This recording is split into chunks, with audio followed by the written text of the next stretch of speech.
બનાસકાંઠામાં વરસાદનું રૌદ્ર સ્વરૂપ જોવા મળી રહ્યું છે। વરસાદમાં ફસાયેલા લોકોને બચાવવા માટે એનડીઆરએફની 12 બોટ હવે કામે લાગી ગઈ છે। ભારે વરસાદ અને બનાસ નદીમાં પૂરની સ્થિતિના કારણે ધાનેરાના અનેક ગામો પાણીમાં ગરકાવ જોવા મળી રહ્યા છે।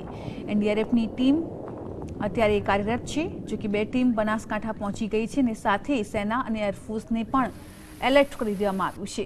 પાલનપુરના ચિત્રાસણી પાસે આવેલો રેલવે અંડરપાસ પાણીમાં ગરકાવ થઈ ગયો છે અને અનેક ગામોનો સંપર્ક કપાતા વાહન વ્યવહાર બંધ કરવામાં આવ્યો છે। સાથે લાખાણી પંથકમાં પણ પાણીથી તરબોળ જોવા મળી રહ્યું છે। લાખાણીના જસર ગામે વરસાદી પાણી ભરાયા છે।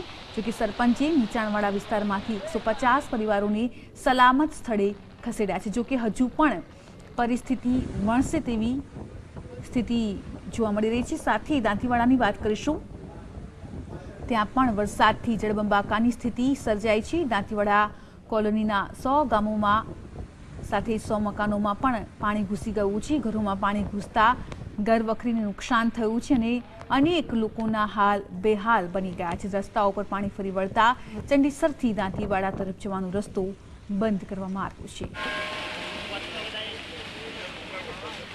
બનાસકાંઠામાં છેલ્લા 24 કલાકથી ભારેથી અતિભારે વરસાદ વરસી રહ્યો છે। ત્યારે ભારે વરસાદને લઈને તંત્રએ જિલ્લાની તમામ શાળામાં રજા જાહેર કરવાનો નિર્ણય કર્યો છે। જોકે આજે જિલ્લાની તમામ શાળાઓ બંધ છે। જોકે શિક્ષકોને શાળામાં હાજર રહેવાનો આદેશ કરવામાં આવ્યો છે।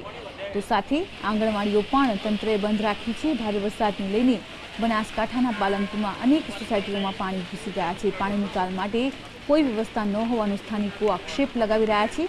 જોકે શહેરની લક્ષ્મીનગર સોસાયટી અને બેચરપુરા ફાટક પાસે વરસાદી પાણીનો ભરાવો થવાથી લોકો પરેશાન બની ગયા છે।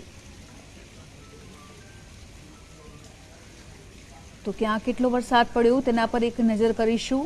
બનાસકાંઠામાં છેલ્લા 24 કલાકની વાત કરવામાં આવે તો દાંતીવાડામાં 342, પાલનપુરમાં 255, અમીરગઢમાં 246, ધાનેરામાં 231, લાખાણીમાં 221, ડીસામાં 212 અને વડગામમાં 200 મિલીમીટર તેમજ દાંતામાં 179 મિલીમીટર વરસાદ વરસ્યો છે। ડીસા અને લાખાણી પંથકમાં અનેક ગામના તળાવ ઓવરફ્લો થયા છે। ત્યારે હવે તળાવના પાણી ગામ તરફ જતા જોવા મળી રહ્યા છે।